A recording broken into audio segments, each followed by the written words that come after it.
Good morning. So ಇದೆಲ್ಲಿ ಅಂತ ನೋಡ್ತಿದ್ರೆ, ಇದು ಬಂದುಬಿಟ್ಟು ಮುಖಂಡಹಳ್ಳಿಯಲ್ಲಿರುವ ತೋಪಮ್ಮನ ದೇವಸ್ಥಾನದಲ್ಲಿ. ಇಲ್ಲಿ ನೋಡ್ತಿದ್ದೀರಲ್ಲ, ಈ ಅಮ್ಮನ ಹೆಸರು ಬಂದುಬಿಟ್ಟು ತೋಪಮ್ಮನ. ಸೊ ಅಮ್ಮನ ಎಲ್ಲ ಮೆರವಣಿಗೆ ಎಲ್ಲ ಮುಗಿಸ್ಕೊ ಬಂದಿದ್ದಾಳೆ. ಸೊ ಕೊನೆಯದಾಗಿ ಈ ಥರ ಅಂದ್ಬಿಟ್ಟು ಕೆಳಗಡೆ ಇಳಿಸ್ತಿದ್ದಾರೆ. ಸೊ ಕಾಣ್ತಿದೆಯಲ್ಲ, ಸೊ ನಾನು ಜಸ್ಟ್ ಟಚ್ ಮಾಡಿದೆ. ಸೊ ಇನ್ನೊಂದು ಕಡೆ ನೋಡೋದಾದರೆ ಗರ್ಭಗುಡಿನಲ್ಲಿರೋ ಅಮ್ಮನಿಗೆ ಅಭಿಷೇಕ ನಡೀತಿದೆ.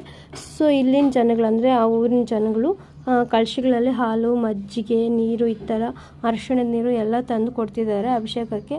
ಆ್ಯಕ್ಚುಲಿ ಇದು ನಾನು ನೋಡಿರೋದು 2ನೇ ಅಭಿಷೇಕ. ಇದು ಫಸ್ಟ್ ಬಂದುಬಿಟ್ಟು ಕಾರ್ತಿಕ್ ಮಾಸದಲ್ಲಿ ಶಿವಪ್ಪನ ನೋಡಿದೆ ಹೊಸೂರು ಬೆಟ್ಟದ ಮೇಲೆ. ಇದು 2ನೇ ಅಭಿಷೇಕ.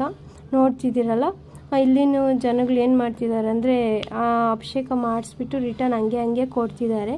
ಸೊ ಇನ್ನೊಂದು ಕಡೆ ನೋಡಿದ್ರೆ ಅನ್ನದಾನಗಳೆಲ್ಲ ನಡೀತಿತ್ತು, ಇನ್ನೊಂದು ಕಡೆ ಹೋಮ ಹಾಕಿದ್ರು, ಇನ್ನೊಂದು ಕಡೆ ನೋಡಿದ್ರೆ ಕೋಲಾಟ ಆಡ್ತಾಯಿದ್ರು, ಇನ್ನೊಂದು ಕಡೆ ನೋಡಿದ್ರೆ ಪಾನಕ, ಮಜ್ಜಿಗೆ ಬಂದವ್ರಿಗೆಲ್ಲ ಕೊಡ್ತಿದ್ರು. ಆ್ಯಕ್ಚುಲಿ ಇದು 3 ದಿನ